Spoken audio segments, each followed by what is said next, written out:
You know, this guy came from humble beginnings to become a Hall of Famer in his home area. Why this guy stood out for me, because all the women that I was going to junior high and high school with were always saying this guy was one of the nicest looking goalies of his era, and if you see the pictures here, I tend to agree. Peter McDuffe, a man of heavy skills, had pads will travel. He played with a number of NHL and WHA teams, but also made a mark on the minor pro level. Now, born in the great community of Milton, Ontario, McDuffe made the move from defense to goalie in the Pee Wee ranks around 1958. Now, 5'11", 175, he eventually began his junior career in St. Catharines with their junior B team before being promoted to the A team with the St. Catharines Blackhawks of the OHA in 1964-65.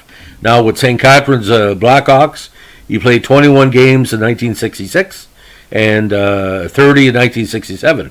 Now, 67, he also played 2 games in AHL for Buffalo. Back to St. Catharines in 68 for 52 big games. Now, he remained undrafted, so his skills were available to any NHL teams willing to take a good chance on him. Now, when he moved to the AHL in 69 and played for the Greensboro Generals, he broke through with a 36-19-9 record before being eventually traded to the New York Rangers affiliate in Omaha in the CHL.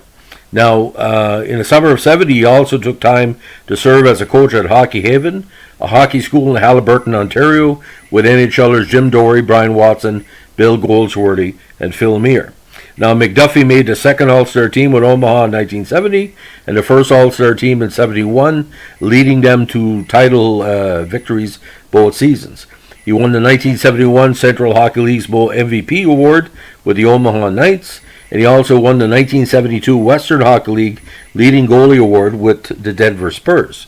Now, McDuffe got his first taste of NHL action with the Blues, although he was happy to return to the New York Rangers system the following season, stating about the coaching in St. Louis, they don't tell you which end of the stick to hold.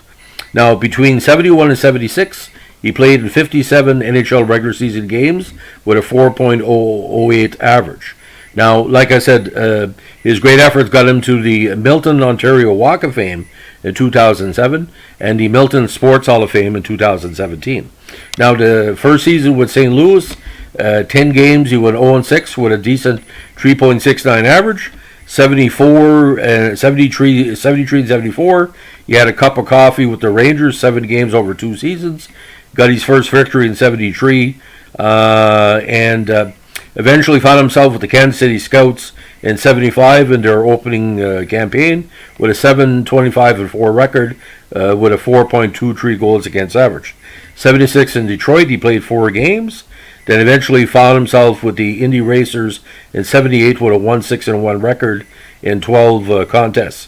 Now, 1980 and 81, he was with the Georgetown Gyros of the GBSHL and the OHA Senior League with 66 games over 2 seasons. Now, final NHL totals, 11-36-6, 4.08 average. WHA totals 1-6-1 in 12 games with a 4.34 average. And that year with Indy, he did play 5 games in the playoffs. Now, what stands out against McDuffe is not only a very, very handsome, very genial guy, he was an overachiever, and we love that in sports.